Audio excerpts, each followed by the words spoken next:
भगवान के प्रति सर्वतोभावेन पूर्णतः समर्पण अनिवार्य है, लेकिन समर्पण पहले नहीं करना है।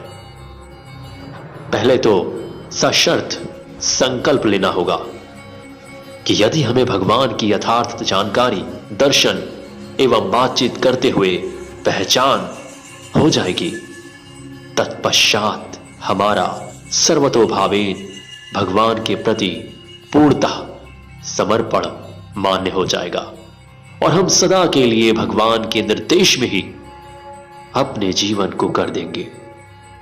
सद्भावी बंधुओं, इस प्रकार श्री देवेंद्र लाल जी के बार बार निवेदन पूर्वक विशेष आग्रह के बावजूद भी उन्हें दीक्षा रूप भगवत ज्ञान न देकर उनसे तत्कालीन अपने गुरुदेव से आज्ञा लेने का निर्देश दिया, तब श्री देवेंद्र लाल जी ने कातर स्वर में कहा, तो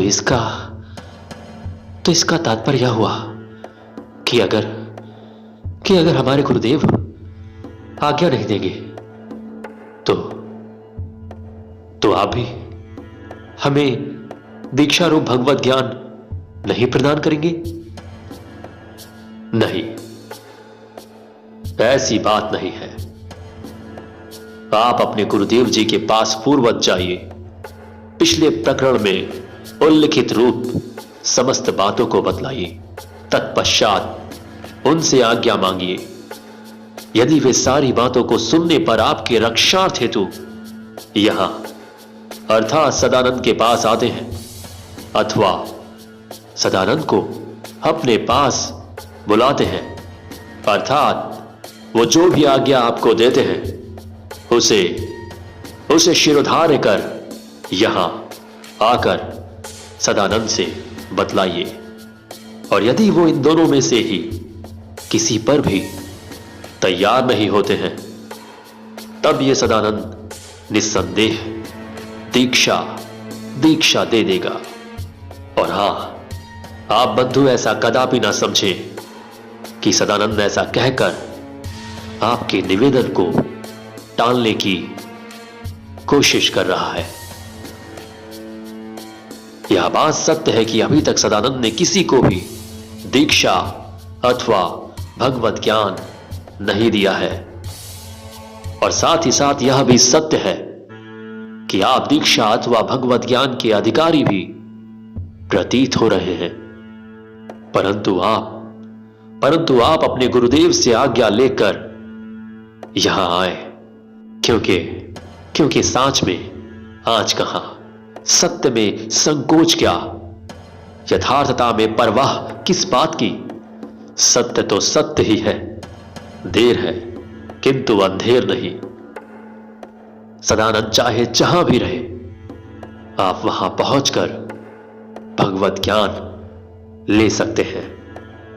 इस प्रकार यत्र तत्र सत्संग एवं शंका समाधान करते हुए लगभग 14 दिन नंदा छपरा में भी व्यतीत हुआ, जिसमें क्षेत्र के हर वर्ग के लोग आते और अपनी शंकाओं का समाधान ले अपने घर वापस लौट जाया करते।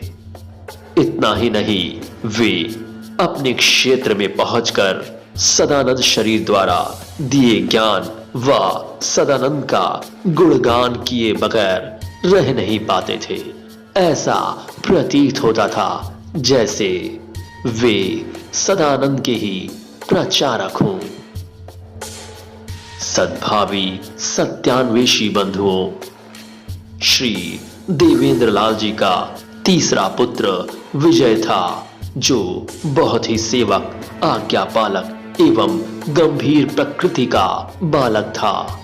वो तुलसीदास द्वारा हनुमान दर्शन के पूर्व भूत वाली कहानी सुनकर बहुत प्रभावित था और हनुमान दर्शन हेतु भूत की तलाश में यह भी तुलसीदास की तरह लगभग 1 माह से भी अधिक समय से एक बैर के पेड़ पर नित्यशः जल गिराया करता था।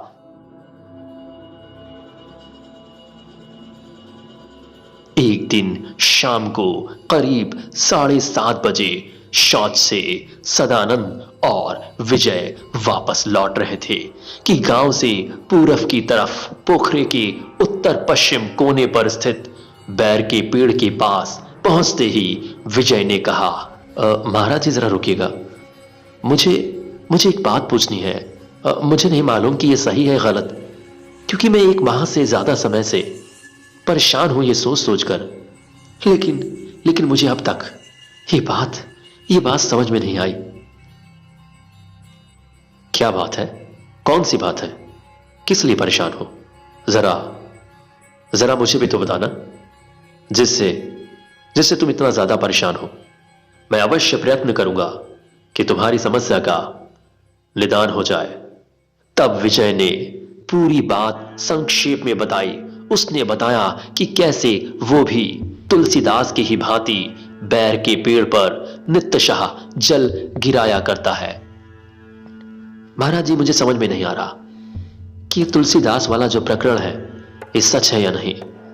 यदि उनकी बात सच है तो मुझे समझ में नहीं आ रहा कि उनको 21 दिन में ही भूत दर्शन हुआ था, और हमें तो महीनों हो रहे हैं, लेकिन अभी तक कोई नामो निशान ना मिला।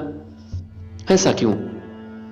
विजय की भाव और आस्था भरी बात सुनकर मुझे अर्थात सदानंद को आश्चर्य हुआ।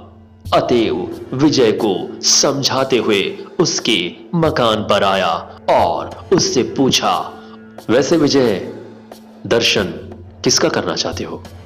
भूत का या हनुमान जी का, या भगवान का? अंतिम रूप से सोच समझ कर बतलाओ कि वास्तव में दर्शन किसका करना चाहते हो। जहां तक सवाल तुलसीदास का है तो तुलसीदास को भूत मिला तो भगवान जी के दर्शन की बात कही, परंतु भूत द्वारा असमर्थता जाहिर करने पर तुलसीदास ने भी कह दिया कि मुझे भगवत दर्शन ही चाहिए। तब क्योंकि भगवान का दर्शन कराना उस भूत के वश में न था, इसीलिए भगवान के सबसे समीपी एवं अनन्य सेवक रूप हनुमान जी का परिचय और स्थान उस भूत के द्वारा बतलाया गया।